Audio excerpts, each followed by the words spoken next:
ये था।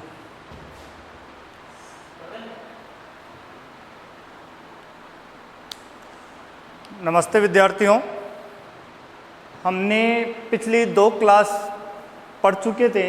प्रथम जो हमारी क्लास थी उसमें हमने पढ़ा था महाजनपद, 16 महाजनपदों के बारे में पढ़ा था। 16 महाजनपद और राजस्थान के महाजनपदों। अब उसमें 16 कौन कौन से थे, एक बार मैं रिवीजन कर देता हूं उनका कि 16 महाजनपद थे। मैंने भारत के नक्शे में देखने के लिए कहा था कि जब तक आपको 16 याद नहीं होंगे तब तक उनकी राजधानी याद नहीं होगी। तो जो 16 महाजनपद थे, तो मैंने भारत के नक्शे के अंदर उत्तर पश्चिम के अंदर 2 बताए थे, कंबोज और गांधार। फिर राजस्थान के अंदर बताए 3, कुरु, सूरसेन और मत्स्य। फिर दक्षिण भारत के अंदर अवंती और उससे ऊपर जैसे मैंने बताया था अश्मक। फिर उत्तर पूर्व के जो भाग था उसके अंदर मैंने बताया था KM यानी के कौशल, M कमल, फिर काशी और मगध, P उसके ऊपर P लगाया था पांचाल। एक तरफ V लिखा था, दूसरी तरफ V लिखा था, एक तरफ पे वत्स्य और एक तरफ था वज्जी। फिर उसके नीचे एक तरफ C लिखा और एक तरफ A लिखा था। तो C यानी चेदी और A का मतलब अंग। इस प्रकार 16 महाजनपद और उनकी राजधानी हमने पहले प्रथम पार्ट में पढ़ा था। उसके बाद में हमने सेकंड पार्ट पढ़ा। सेकंड के अंदर था मौर्य साम्राज्य की स्थापना। मौर्य साम्राज्य की स्थापना में हमने चंद्रगुप्त मौर्य और बिंदुसार के बारे में पढ़ लिया था। तो चंद्रगुप्त मौर्य ने 322 ईसा पूर्व जो मौर्य वंश नंद वंश का अंतिम शासक था धनानंद को पराजित करके मगध की गद्दी पर बैठा। 305 ईस्वी में सेल्यूकस ने इसने क्या किया, चंद्रगुप्त पर आक्रमण किया, लेकिन सेल्यूकस इसमें पराजित हुआ। दोनों के मध्य एक संधि हुई। संधि में कुछ शर्तें रखी गई थी। पहली शर्त ये थी कि 500 हाथी चंद्रगुप्त ने सेल्यूकस को दिए और सेल्यूकस ने उसके बदले में काबुल, हेरात, कंधार, अफगानिस्तान, ये जो गंगा ये क्षेत्र 4 क्षेत्र, बलूचिस्तान, ये क्षेत्र उनको दे दिए थे। दूसरी शर्त में ये थी कि अपनी पुत्री हेलेना का विवाह चंद्रगुप्त ने किसके साथ किया था, सेल्यूकस ने अपनी पुत्री का विवाह चंद्रगुप्त के साथ किया था। तीसरी जो शर्त थी उसमें मेगस्थनीज को सेल्यूकस ने चंद्रगुप्त के दरबार में भेजा। फिर उसके बाद में 2 तमिल ग्रंथ थे, एक अन्नानूर था, दूसरा मुरानूर था। उन तमिल ग्रंथों से चंद्रगुप्त की दक्षिण विजय का पता चलता है। अंत में जैन धर्म को मानने वाला कौन था, भद्रबाहु। उस भद्रबाहु के साथ ये कर्नाटक के अंदर श्रवणबेलगोला नामक स्थान पर चला जाता है और वहाँ पर उन्होंने सलेखना विधि, जिसे उपासना को ही जैन धर्म में सलेखना विधि कहा जाता है, इसके माध्यम से 298 ईसा पूर्व उन्होंने क्या किया था, अपने प्राण त्याग दिए थे। उसके बाद में हमने बिंदुसार पढ़ा। बिंदुसार 298 ईसा पूर्व मगध की गद्दी पर बैठा और उसके बाद इसको यूनानी जो लेखक थे एमित्रोचेटस कहते थे। एमित्रोचेटस का अर्थ क्या होता था कि शत्रु को पराजित करने वाला। जैसे उसमें जैन ग्रंथों में इसको सिंहसेन कहा गया, वायु पुराण में इसको भद्रसार कहा गया। एक दिव्य वदान नाम का एक ग्रंथ था जो श्रीलंका का है, उसमें ये बात लिखी हुई कि तक्षशिला के अंदर 2 विद्रोह हुए। उन्हें विद्रोह के अंदर पहले सुसिम को भेजा गया, लेकिन विद्रोह को नहीं दबा पाया तो अशोक गया और इस प्रकार बिंदुसार था। उसके दरबार में 2 एक तो यूनानी और एक मिस्र के राजदूत भी आए थे। एक डाइमेक्स आया था और एक निसियोस आया था और 272 ईसा में उसकी भी क्या हो गई, मृत्यु। अब 273 ईसा पूर्व जो अशोक गद्दी पर बैठा, इसका शासनकाल रहा 273 ईस्वी से लेकर के अशोक का जो शासनकाल रहा था वो 273 ईसा पूर्व से लेकर 232 ईसा पूर्व तक इनका शासनकाल रहा। अब पढ़ेंगे हमें तीसरा मौर्य वंश का शासक था, सबसे महान सम्राट, जिसको सम्राट अशोक के नाम से जानते हैं। बिंदुसार की मृत्यु के बाद में ये 273 ईस्वी में मगध के सिंहासन पर बैठा। कब? 273 ईस्वी में। कब की बात है? 273 ईस्वी में ये मगध के सिंहासन पर बैठा था। अब उसके बाद में देखिए कि जो कुछ अभिलेख है, इन अभिलेखों में इसका नाम क्या मिलता है? अशोक अभिलेख। और अभिलेख थे उनमें दो, आपके कक्षा 10th में दो ही अभिलेख दे रखे हैं। एक का नाम है मास्की और दूसरे का है गुजरा। लेकिन वैसे चार अभिलेख ऐसे थे जिनमें इसका नाम अशोक मिलता है। उदयगोला और गंटूर, ये भी इसमें भी, इनमें क्या मिलता है? इनमें अशोक नाम मिलता है इसका, अशोक। लेकिन आपके 10th में क्या दे रखा है? ये दो ही दे रखे हैं। कौन से? मास्के और गुजरा। इसमें ये लिख रखा है कि मास्के और गुजरा अभिलेख में ये बताया गया है कि अशोक का नाम अशोक। जबकि हम पढ़ते हैं तो ये चार अभिलेख ऐसे थे जिसमें अशोक का नाम अशोक के मिलता है। मास्की, गुजरा, उदयगोला और गंटूर, ये ऐसे थे जिसमें, या इसको नेटूर भी कहते थे। इसमें नेटूर या गंटूर, यानी इसका ध्यान रखना है, नेटूर भी नामक जो है, इसमें भी इस अशोक का नाम कि गंटूर या इसको नेटूर कहते थे। तो मास्के, गुजरा, उदयगोला और नेटूर, इनमें क्या अशोक का नाम अशोक। आपके पुस्तक में ये दो ही दे रखे हैं, मास्के और गुजरा अभिलेख।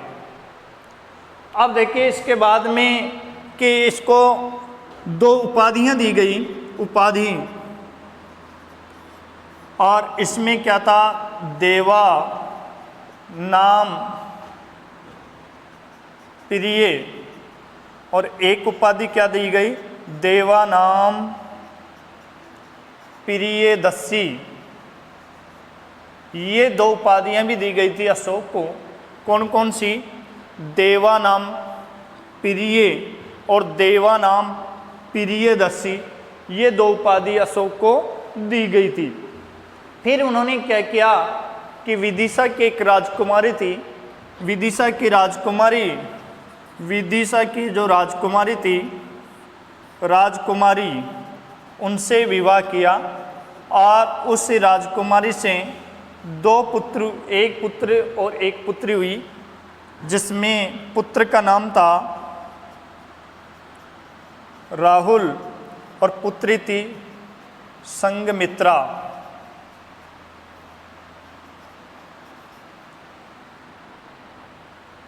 तो ये अब है अशोक की विजय और उपलब्धियां। एक बार दोबारा देखें कि सम्राट अशोक, जो सम्राट अशोक था, उसमें 273 ईसा पूर्व ये मगध की गद्दी पर बैठा। कब? 273 ईसा पूर्व मगध की गद्दी पर बैठा। अभिलेख कौन कौन से थे? मास्के और गुजरा, उसमें भी उसका नाम क्या मिलता है? अशोक मिलता है। क्या नाम मिलता है? अशोक। इसके साथ साथ हम दो का भी और ध्यान रखें, उदयगोला और नेटूर, इसमें भी इसका नाम क्या था? अशोक था। लेकिन 10th में ये केवल दो ही हैं, मास्के और गुजरा का वर्णन दे रखा है।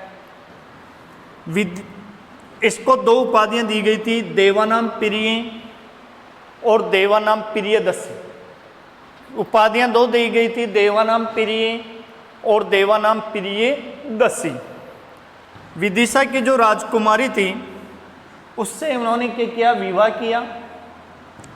इसके एक पुत्र जिसका नाम रखा गया राहुल और एक पुत्री हुई जिसका नाम रखा गया संघमित्रा।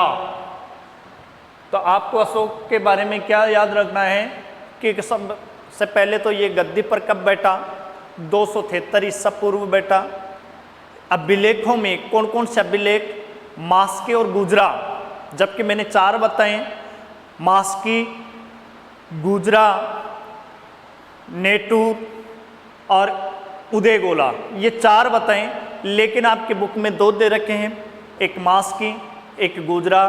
इन अभिलेखों में इसका नाम क्या मिलता है, अशोक नाम मिलता है।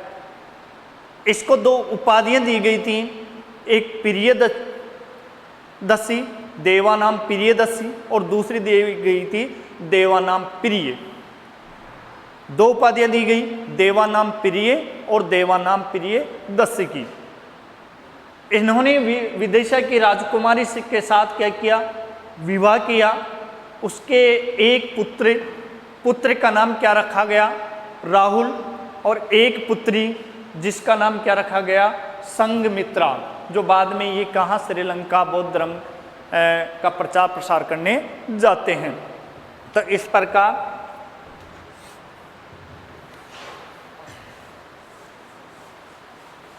अब देखिए अशोक की विजय, हेडिंग क्या है, अशोक की विजय, या इसको उपलब्धियां भी कहते हैं कि अशोक की विजय। और इसमें जो उपलब्धियां हैं, अशोक की विजय, या इसको क्या बोलते हैं, उपलब्धियां।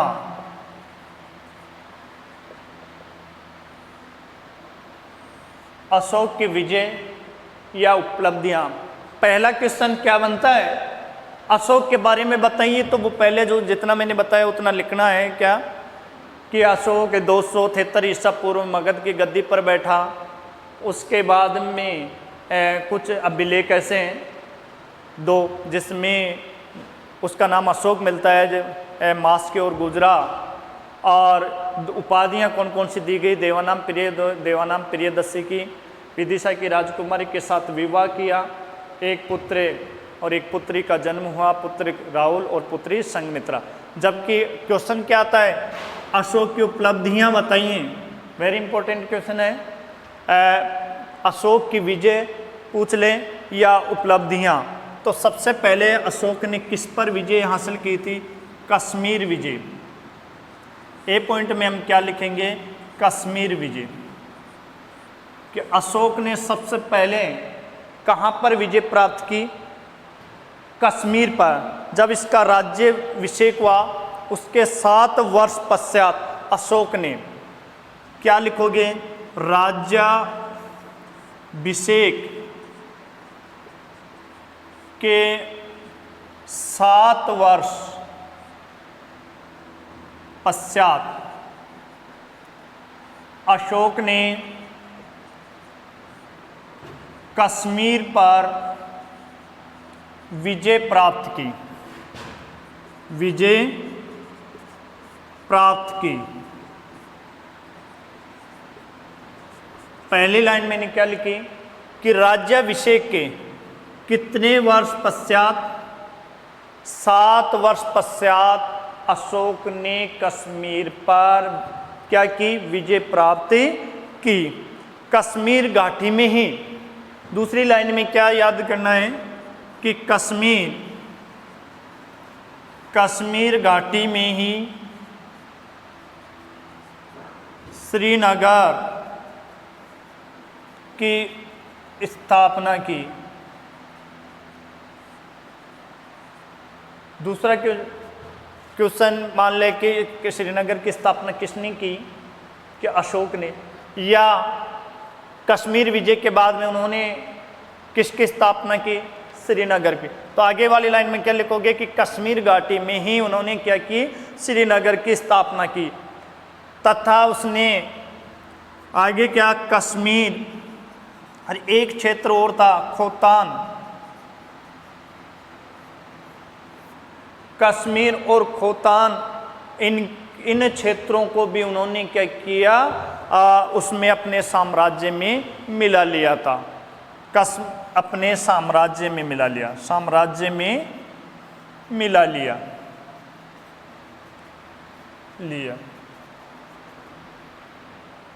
कश्मीर, तो कश्मीर विजय, राज्याभिषेक के 7 वर्ष पश्चात अशोक ने कश्मीर पर अपनी विजय प्राप्त की। कश्मीर घाटी में उन्होंने किसकी स्थापना की थी? श्रीनगर की स्थापना की। कश्मीर के साथ साथ खोतान, इन क्षेत्रों को भी उन्होंने विजय प्राप्त करने के बाद में किस में मिला लिया? अपने साम्राज्य में मिला लिया। तो अशोक की पहली विजय कौन सी थी? कश्मीर विजय। उपलब्धि या हो सकता है विजय आ जाए, या इस विजय के स्थान पर क्या लिखा हुआ आ जाए क्वेश्चन में, उपलब्धियां बताएं। तो आंसर यही लिखना है क्या कि कश्मीर विजय। पहला पॉइंट क्या लिखना है? कश्मीर विजय। तो इसमें क्या लिखोगे कि राज्याभिषेक के 7 वर्ष पश्चात अशोक ने कश्मीर पर विजय प्राप्त की। कश्मीर घाटी में ही उन्होंने श्रीनगर राज्य की स्थापना की, या श्रीनगर की स्थापना की। कश्मीर और खोतान को उन्होंने अपने साम्राज्य में मिला लिया। आगे दूसरी जो विजय प्राप्त की वो थी उन्होंने कलिंग विजय।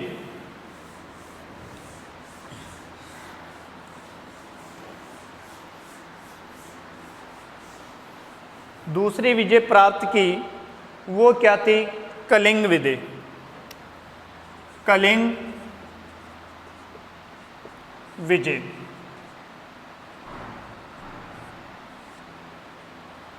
पहली कश्मीर की और दूसरी क्या बताई? कलिंग विजय।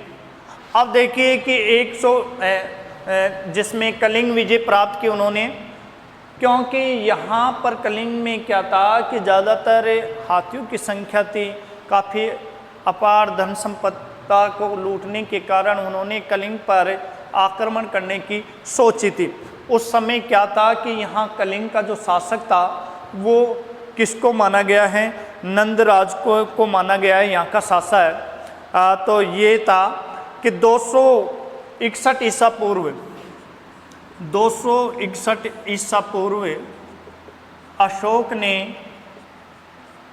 कलिंग पर विजय प्राप्त की। कलिंग पर विजय प्राप्त की। तो पहली लाइन हमें क्या याद करनी है कि 261 ईसा पूर्व अशोक ने कलिंग पर आक्रमण किया और उस पर विजय प्राप्त की। कलिंग का उस समय शासक कौन था? कलिंग पर उस समय नंदराज का शासन था। कि उस समय यहाँ का राजा कौन था? नंदराज। किसका? कलिंग पर। अब लगभग इसमें देखिए 1 लाख लोग मारे गए और लगभग 1.5 लाख घायल हो गए। अनुमानित बताया गया है कि इनमें आंकड़े क्या बताए गए कि लगभग कलिंग जो युद्ध हुआ था उसमें लगभग 1 लाख लोग मारे गए थे। उस समय इतनी जनसंख्या थी भी नहीं, लेकिन उस समय कितना बताया कि 1 लाख लोग मारे गए और लगभग 1.5 लाख लोग इसमें क्या हो गए? घायल हो गए। और इसमें इस युद्ध से, जब ये युद्ध हुआ तो इस युद्ध से अशोक को काफ़ी आघात पहुंचा।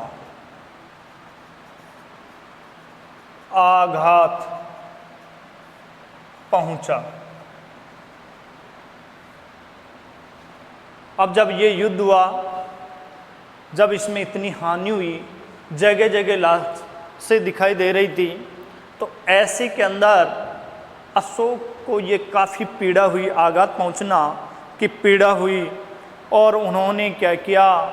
हमेशा के लिए युद्ध त्याग दिया और युद्ध घोष की जगह उन्होंने क्या अपना लिया, धम्म घोष। तो उन्होंने क्या किया, आघात पहुंचा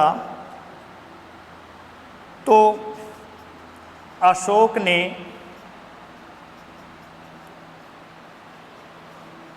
हमेशा युद्ध घोष की जगह धम्म घोष अपना लिया कि मैं युद्ध तो करूंगा ही नहीं, हमेशा धर्म के आधार पर ही कार्य करूंगा। तो युद्ध घोष की जगह उन्होंने क्या अपना लिया, धम्म घोष अपना लिया और इसके साथ ही एक धर्म ग्रहण कर लिया। और अशोक ने बौद्ध धर्म ग्रहण कर लिया। कौन सा धर्म, बौद्ध धर्म ग्रहण कर लिया।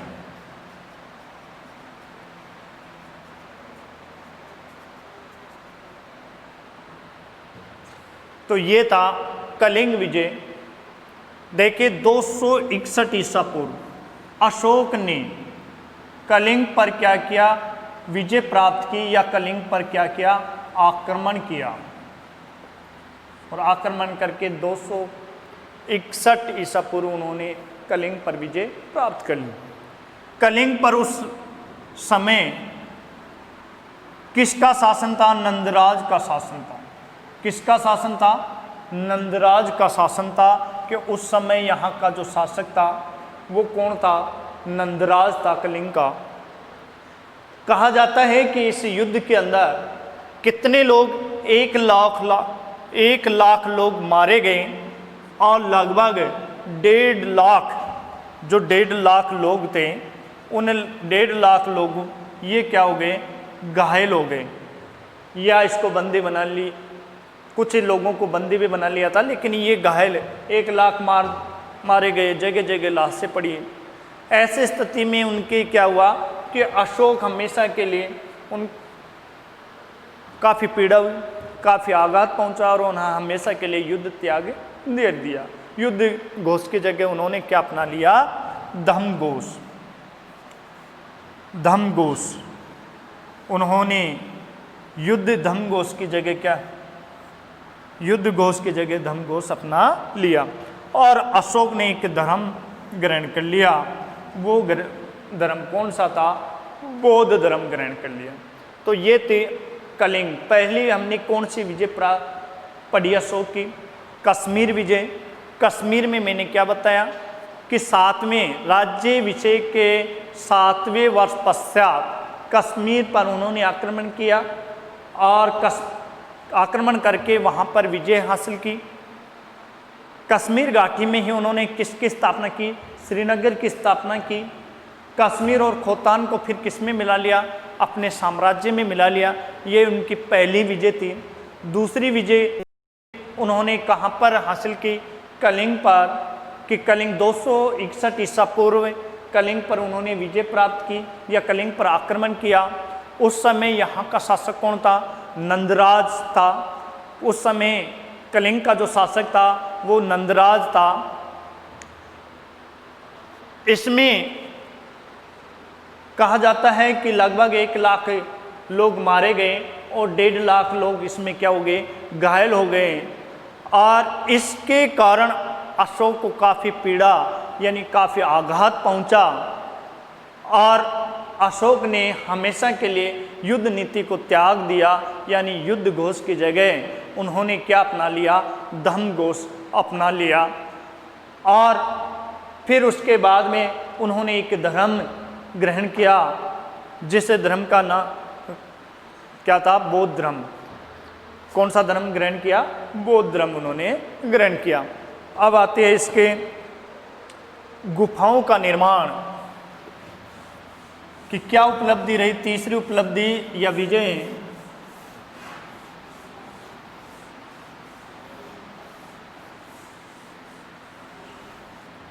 कि गुफाओं का निर्माण, तीसरा पॉइंट क्या है, गुफाओं का निर्माण। अब देखिए अशोक ने क्या किए कि गुफाओं का निर्माण किया। इसमें कहाँ पर किया कि एक पहाड़ी थी औरंगाबाद के पास जिसमें बराबर की पहाड़ी, और इस पहाड़ी पर उन्होंने कुछ गुफाएं बनवाई। उन गुफाओं का नाम क्या रखा गया? सुदामा, चापार, विश्व झोंपड़ी,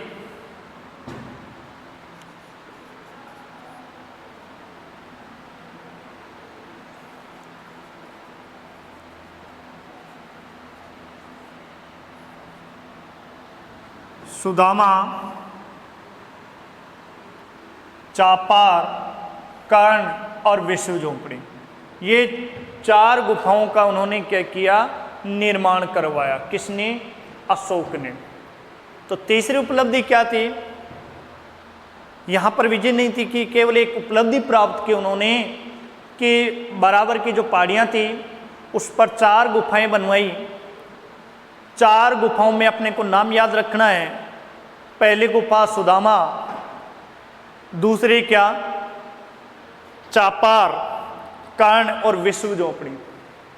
अब ऐसे नहीं याद रहे तो कुछ अपने हिंट लगा लेना कि सुदामा कहाँ बैठा हुआ था? चारपाई पर। और कौन सी झोंपड़ी में? विश्व झोंपड़ी। और झोंपड़ी किससे बनी हुई है? कर्ण से। तो ये 4 थी कि सुदामा, चापार, कर्ण और विश्व झोंपड़ी। ये 4 गुफाओं का निर्माण, इनका निर्माण करने वाला कौन था? अशोक। तो ये भी इसको एक उपलब्धि रही। अब है तमिल ग्रंथ, कि तमिल ग्रंथों का भी इस मौर्य साम्राज्य में महत्वपूर्ण योगदान रहा था। और तमिल ग्रंथ थे वो मैंने पहले भी चंद्रगुप्त मौर्य के समय बताए थे कि तमिल ग्रंथ थे। नंबर 4 कि तमिल ग्रंथ, तमिल ग्रंथों का योगदान।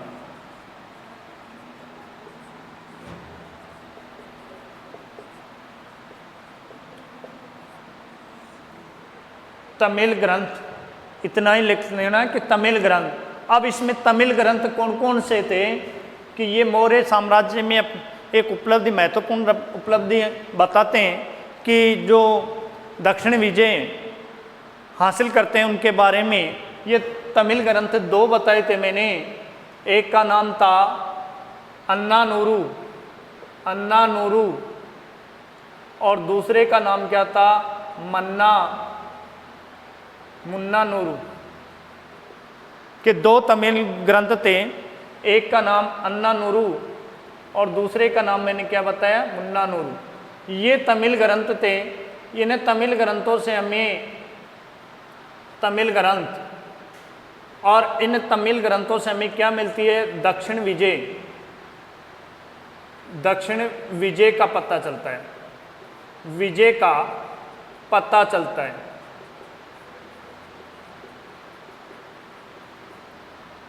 कि अशोक या मौर्य सम्राट जिन्होंने यहाँ दक्षिण विजय प्राप्त की, उनका हमें इन दक्षिण विजय का पता चलता है। तो हमें इन ग्रंथों का नाम याद रखना है, अन्नानूरू और मुन्नानूरू। ये एक बार आरपीएस से 2nd ग्रेड में भी आया हुआ है कि किन तमिल ग्रंथों से मौर्य साम्राज्य के दक्षिण विजय का पता चलता है। तो तमिल ग्रंथ कौन कौन से थे? अन्नानूरू और मुन्नानूरू, ये 2 तमिल ग्रंथ थे। तो इनमें ये अशोक की एक महान उपलब्धि रही। अब है अशोक, सम्राट अशोक के उसमें अशोक धर्म के जो प्रमुख सिद्धांत रहे, अशोक के धर्म के प्रमुख सिद्धांत कौन कौन से थे, इन सिद्धांतों के बारे में पढ़ेंगे। तो विजय हमने कितनी बताई? 4। उपलब्धियों में भी 4 बताई, गिनाई। पहले हमने कौन सी पढ़ी? जो अशोक की विजय रही वो थी कश्मीर विजय। दूसरी कश्मीर के बाद में कलिंग विजय। फिर कलिंग के बाद में क्या आया? तीसरा प्रथम के अंदर कश्मीर, दूसरी जो विजय थी इसकी कलिंग विजय, तीसरी के अंदर था गुफाओं का निर्माण, और चौथी थी तमिल जो ये ग्रंथ थे उनका योगदान। तो ये चार। अब जो क्वेश्चन बनता है वो है अशोक धर्म के प्रमुख सिद्धांत। तो इस प्रकार अशोक के 2 क्वेश्चन कंप्लीट हो गए। तीसरा है अशोक धर्म के प्रमुख सिद्धांत। हेडिंग क्या है? अशोक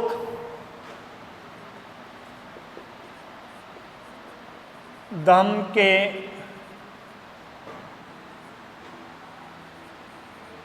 प्रमुख सिद्धांत।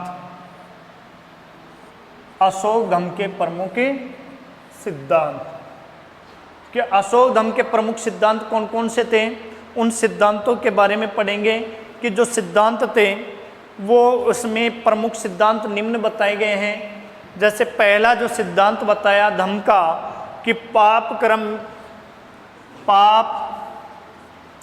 कर्म से निवर्ती।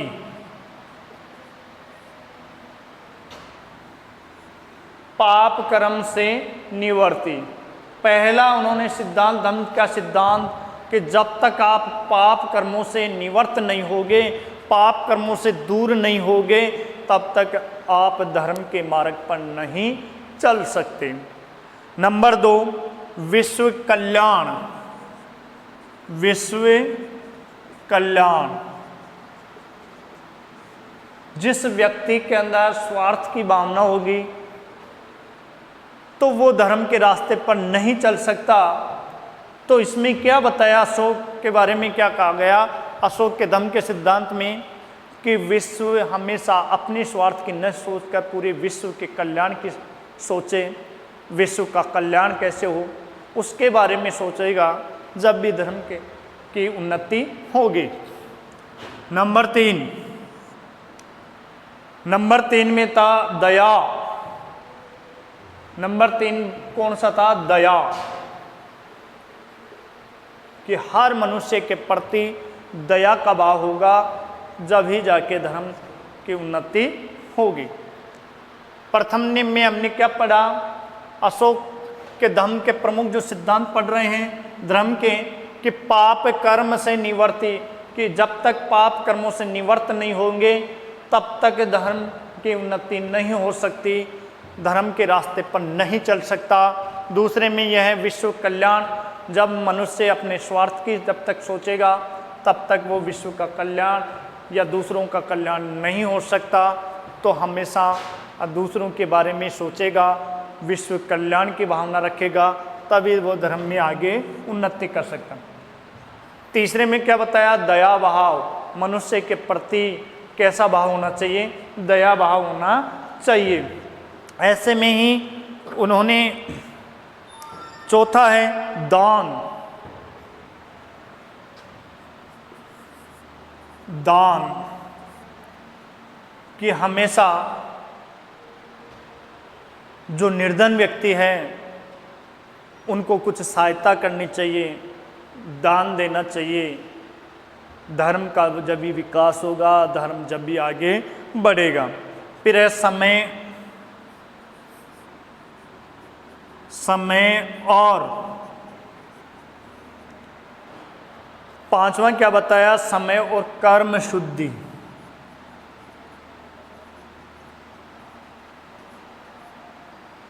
कि हमेशा सही समय का उपयोग करोगे, कर्म में आपके कर्मों में क्या होगी?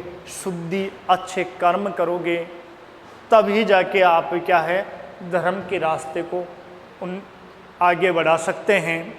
फिर है साधु स्वभाव। साधु स्वभाव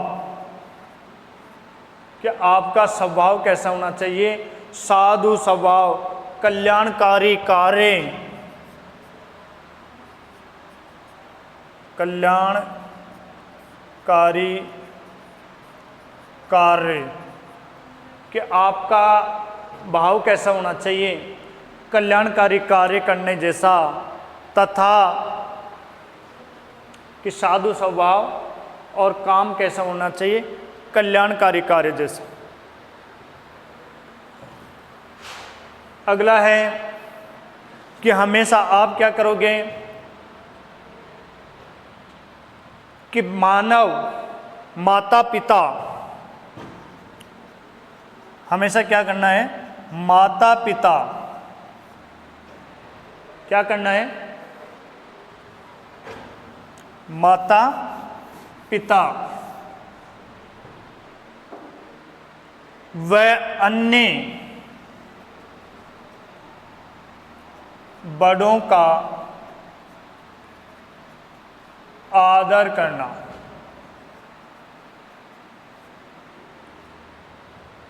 कि सबसे पहले आपको किसका आदर करना, माता पिता।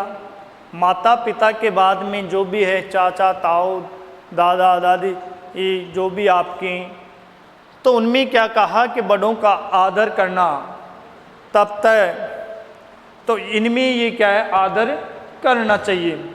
और जो भी सगे संबंधी है उनका भी आदर करना, तथा जो ब्राह्मण हैं और जो ब्राह्मण हैं, ब्राह्मण व जो कमजोर वर्ग दीनहीन, उनकी क्या करे, हमेशा सहायता करे। ये अशोक ने क्या बताया सिद्धांत, एक था कि धम्म के अल्पसंख्यक का भी, कि धम्म में क्या हो कि अल्प संग्रह न करें, अल्प संग्रह करें, धन का अल्प संग्रह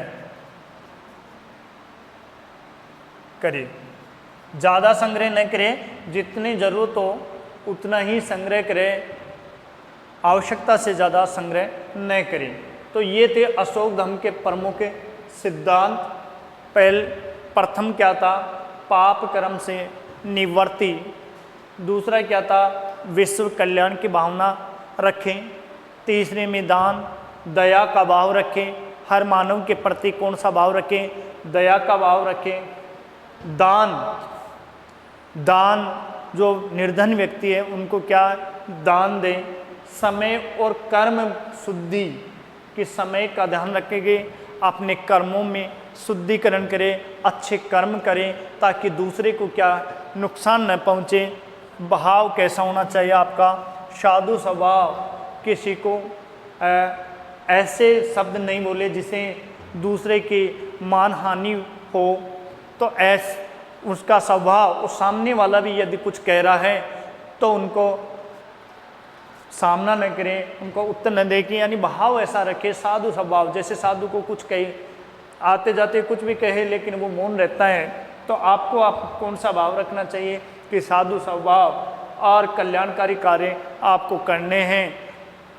हमेशा क्या करें, माता पिता, बड़े बूढ़ों तथा सगे संबंधियों का क्या करें, आदर करें। और ब्राह्मण तथा जो दीनहीन हैं व्यक्ति हैं उनकी क्या करें, हमेशा सहायता करें। तथा धन का इतना ही संग्रह करें जो आवश्यकता, यानी अल्प संग्रह करें, जितनी आवश्यकता हो उतना ही उनका क्या करें, संग्रह करें, आवश्यकता से ज़्यादा संग्रह नहीं करें। तो ये क्या थे, अशोक धम्म के सिद्धांत थे। क्या थे, अशोक धम्म के सिद्धांत। अब इनमें देखिए कि जो सिद्धांत हैं, इन सिद्धांतों को क्रियान्वित कैसे किया जाए, क्रियान्वित कैसे किया जाए, इनके कौन कौन से उपाय हैं, उन उपायों को हम पढ़ते हैं। तो उन उपायों में देखिए,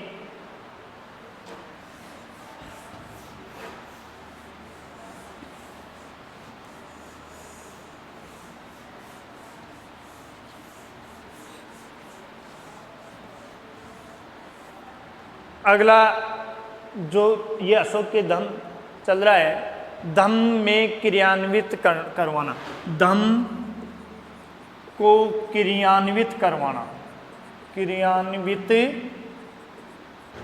करवाना या इनके उपाय। क्रियान्वित कैसे किया जाए, उनके कौन कौन से उपाय हैं कि जो मैंने ये बताए, सिद्धांत बताए धम्म के, उनको कैसे क्रियान्वित करें।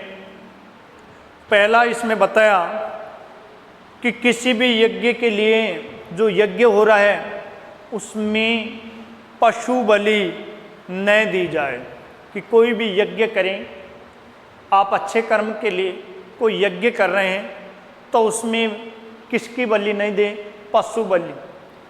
पहला पॉइंट क्या बताया कि किसी भी यज्ञ में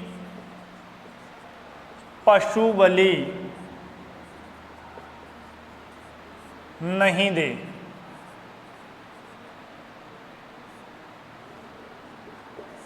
पहला उपाय क्या बताया कि यदि आप कोई यज्ञ कर रहे हैं, कोई अच्छा कार्य कर रहे हैं, धर्म के प्रति कोई हवन कर रहे हैं, कोई यज्ञ कर रहे हैं, तो उसमें किसकी बलि नहीं होनी चाहिए, पशु की बलि नहीं होनी चाहिए।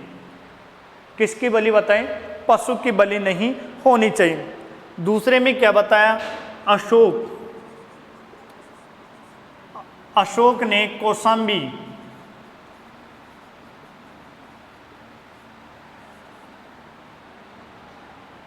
कौशाम्बी तथा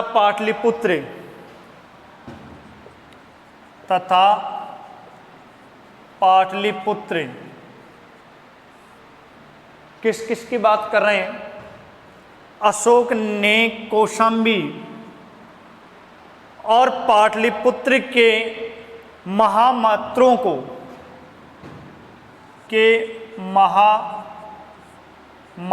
को आदेश दिया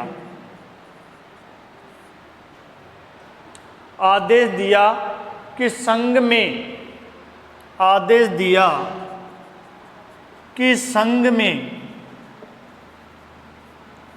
क्या आदेश दिया कि संघ में फूट डालने वाले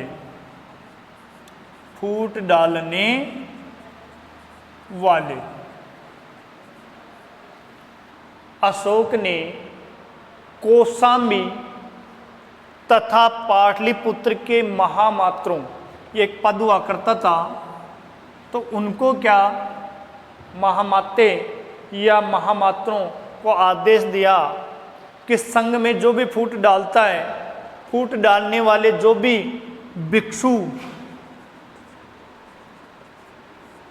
या भिक्षुणी, जो भी भिक्षु या भिक्षुणी है उसको संघ से क्या कर दिया जाए, बहिष्कृत कर दिया जाए। उनको क्या किया जाए, भिक्षुणी को संघ से बहिष्कृत कर दिया जाए, बहिष्कृत कर दिया जाए।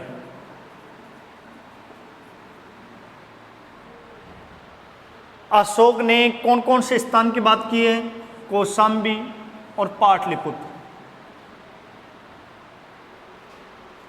कि ये धम्म को क्रियान्वित करवाने के लिए क्या उपाय बताए। पहला उपाय उन्होंने बताया कि किसी यज्ञ में पशु की बलि न दे।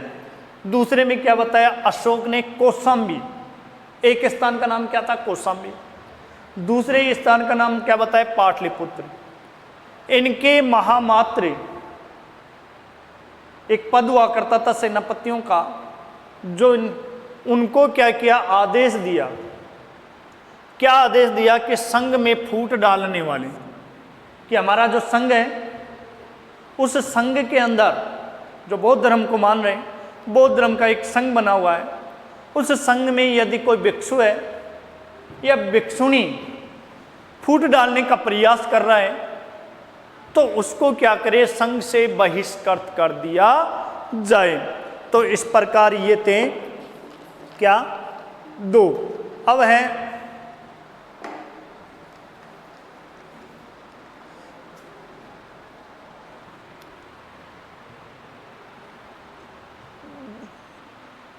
धम्म यात्रा।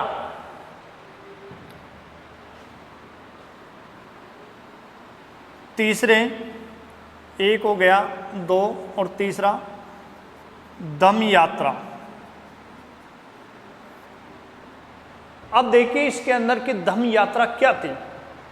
जब तक अशोक का शासन काल नहीं था, यानी अशोक से पूर्व के शासक धम्म यात्रा की जगह कौन सी यात्रा करते थे?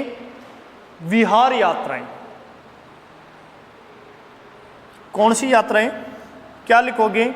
अशोक से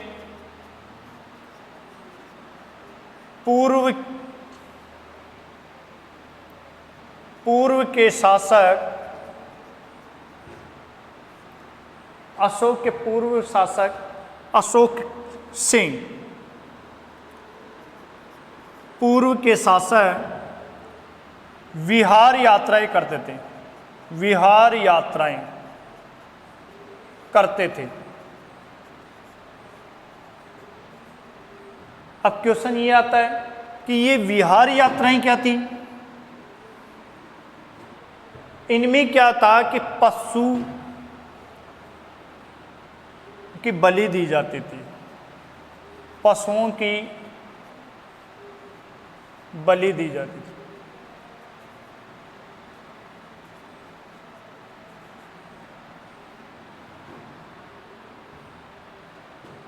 यानी शिकार करना, शिकार करते थे, और शिकार करते थे तो निश्चित है पशुओं को मारेंगे, और मारेंगे तो निश्चित है कि उनको क्या कहा है कि पशु बलि या शिकार करते थे। जो भी शासक हुए वो शिकार को जाते थे, पशुओं का शिकार करते थे, अर्थात पशुओं की उसमें बलि दी जाती, हत्या ही की जाती थी। लेकिन जैसे ही अशोक के बाद में कौन सी यात्राएं चालू की? विहार यात्राएं। अब विहार यात्राएं थी, उनमें क्या किया कि बौद्ध जो थे, बौद्ध धर्म के स्थान कि अशोक के बाद में धम्म यात्राएं की, जिनमें बौद्ध स्थानों की यात्राएं की जाती थी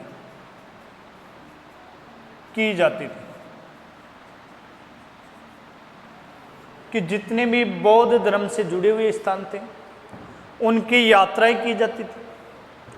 ब्राह्मण थे, शर्मन कास्ट यानी जो बिल्कुल ही पिछड़ी हुए थे, ब्राह्मण या दीनहीन, इन व्यक्तियों को क्या किया जाता था? दान दिया जाता था।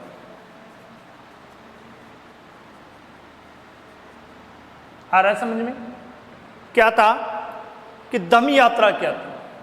अशोक से पूर्व जितने भी शासक हुए वो विहार यात्राएं करते थे। विहार यात्राओं में क्या? पशुओं का क्या किया जाता था? शिकार किया जाता था, अर्थात पशु बलि दी जाती थी। अशोक ने इसकी जगह क्या प्रारंभ किया? धम्म यात्राएं। धम्म यात्रा में क्या किया जाता था कि जो भी बौद्ध स्थान है, जितने भी बौद्ध स्थान है, उनकी क्या किया? यात्राएं की जाती थी। तथा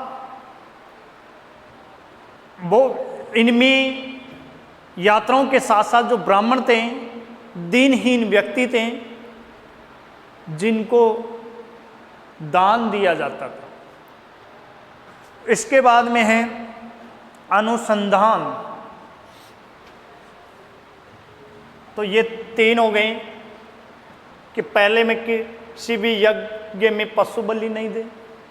अशोक ने कौशाम्बी और पाटलिपुत्र इनके महामात्रों को क्या आदेश दिया था कि संघ में जो भी फूट डालने का काम करेंगे, कौन? भिक्षु या भिक्षुणी, उसको संघ से क्या किया जाए? बहिष्कृत किया जाए। तीसरी मैंने क्या बताई? धम्म यात्राएं। कहा जाता है कि अशोक से पूर्व जो शासक थे वो विहार यात्राएं करते थे।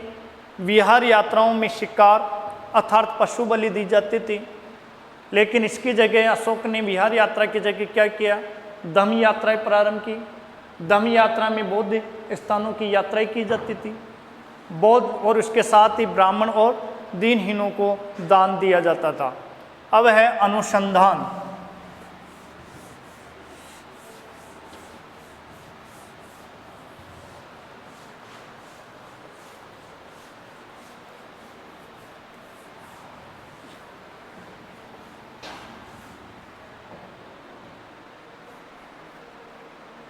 क्या है? अनुसंधान।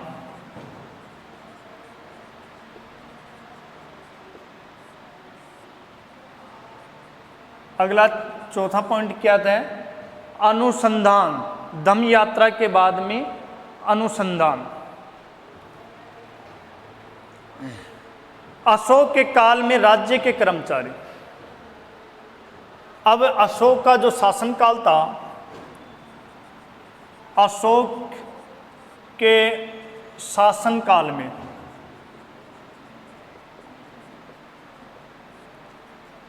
में राज्य के कर्मचारी, अब ये राज्य के जो कर्मचारी थे, इनमें कौन कौन से कर्मचारी थे? एक तो था प्रादेशिकों,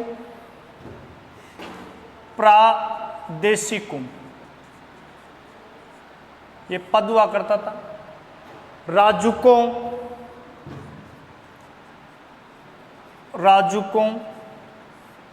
कौन कौन से कर्मचारी के बात बताएं?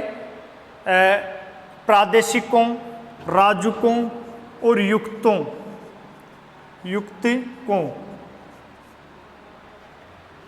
ये क्या थे? राज्य के कर्मचारी थे। पद था प्रादेशिकों, राजुकों, युक्तकों। इनको प्रति 5 वर्ष, ये कर्मचारी थे, इन कर्मचारियों को प्रति 5 वर्ष, प्रत्येक 5 वर्ष धर्म के प्रचार हेतु, प्रत्येक 5 वर्ष हेतु किसके लिए? धर्म के प्रचार हेतु।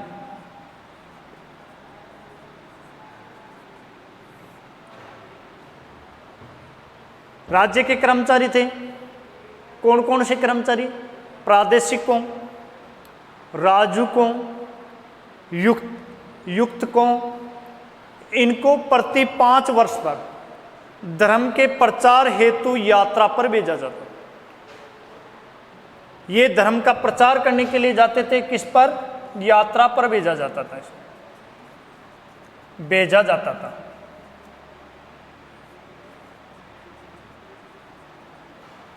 इन कर्मचारियों को प्रत्येक 5 वर्ष पर यात्रा पर भेजा जाता था, जिसे लेखों में अनुसंधान कहा गया। जो लिख के लाते थे, अब ये यात्रा पर गए, जिसे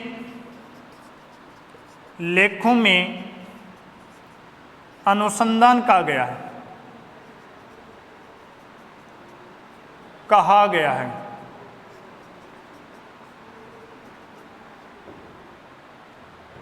आया समझ में? नहीं, दोबारा देखें। अनुसंधान अशोक के शासनकाल में, बात किसकी बात कर रहे हैं? अशोक के शासनकाल की बात कर रहे हैं। राज्य के कर्मचारी थे। अब राज्य के जो कर्मचारी थे वो बहुत सारे थे, लेकिन इसमें विशेष 3 के बारे में बताएं। प्रादेशिकों, राजुकों, युक्तकों। ये कर्मचारी प्रत्येक 5 वर्ष पर धर्म का प्रचार प्रसार करने हेतु यात्रा पर जाते थे, और जो ये यात्रा से वापस आते थे, उसको जो लेखों को लिख के लाते थे, उन लेखों को ही ये क्या कहा जाता है? अनुसंधान कहा जाता है। उस लेखों को ही जिसे लेखों में अनुसंधान कहा जाता है। जो लिख के लाते थे उसी को क्या कहा गया? अनुसंधान कहा गया। अशोक के शासनकाल में राज्य के कर्मचारी प्रादेशिकों, राजुकों, युक्तकों प्रति 5 वर्ष पर धर्म प्रचार हेतु यात्रा पर भेजा जाता था, और जो वो जिस लेखों को लिख के लाते थे, जिसे लेखों में ही इस यात्रा को अनुसंधान कहा जाता है।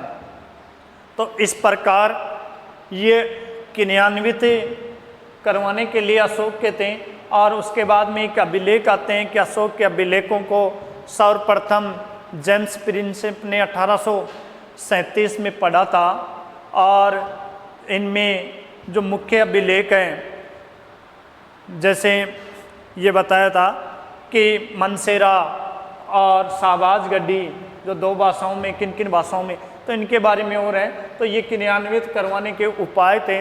अशोक के। तो ये 3 क्वेश्चन आज के हमारे कंप्लीट हुए। पहला क्वेश्चन था कि अशोक के बारे में बताइए कि 273 ईसा पूर्व अशोक मगध की गद्दी पर बैठा और जो लेखक अभिलेख थे मास्के और गुजरा, जो आपकी बुक में 2 दे रखे हैं, मास्के और गुजरा, उन अभिलेखों में अशोक का नाम अशोक मिलता है। मैंने 2 के साथ 2 और बता दिए, उदयगोला और नेटूर। इनको उपाधियां को किसकी दी गई थी? देवानाम प्रिय और देवानाम प्रियदर्शी की। विदिशा की राजकुमारी के साथ इन्होंने किया, विवाह किया। उसके एक पुत्र जिसका नाम राहुल और पुत्री हुई जिसका नाम क्या था? संघमित्रा। फिर हमने इनकी विजय के बारे में पढ़ा कि उपलब्धियां क्या रही। पहली इन्होंने विजय कहाँ पर की? कश्मीर पर।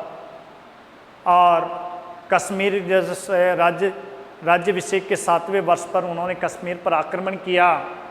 कश्मीर पर आक्रमण करने के बाद, विजय के बाद उन्होंने श्रीनगर की स्थापना की तथा कश्मीर और खोतान को अपने साम्राज्य में मिला लिया। फिर दूसरी विजय इसकी कलिंग पड़ी हमने 261 ईसा पूर्व, जब इनका राज्याभिषेक हुआ तो उसके पूर्व उन्होंने कलिंग पर आक्रमण किया। उस समय कलिंग का राजा कौन था? नंदराज। इनमें कहा जाता है कि लगभग 1 लाख लोग मारे गए, लगभग 1.5 लाख लोग घायल हो गए। इसके बाद में जो तीसरी विजय थी इसकी, जो उपलब्धि रही कि इनकी गुफाओं की, कि कौन कौन से सुदामा, चापार, विश्व झोपड़ी और करण। फिर उनके अभिलेख तमिल ग्रंथ अन्नानूर और मुरानूर। फिर इसके बाद में हमने धम्म के सिद्धांत पढ़े। सिद्धांत के बाद में उनको क्रियान्वित करने के ये उपाय पढ़े। इस प्रकार आज हमारा ये अशोक की जो तीसरा शासक था मौर्यकालीन, वो समाप्त होता है। और आगे इन मौर्य प्रशासन के बारे में जो रह गया कि मौर्य प्रशासन के बारे में हम पढ़ेंगे। तब तक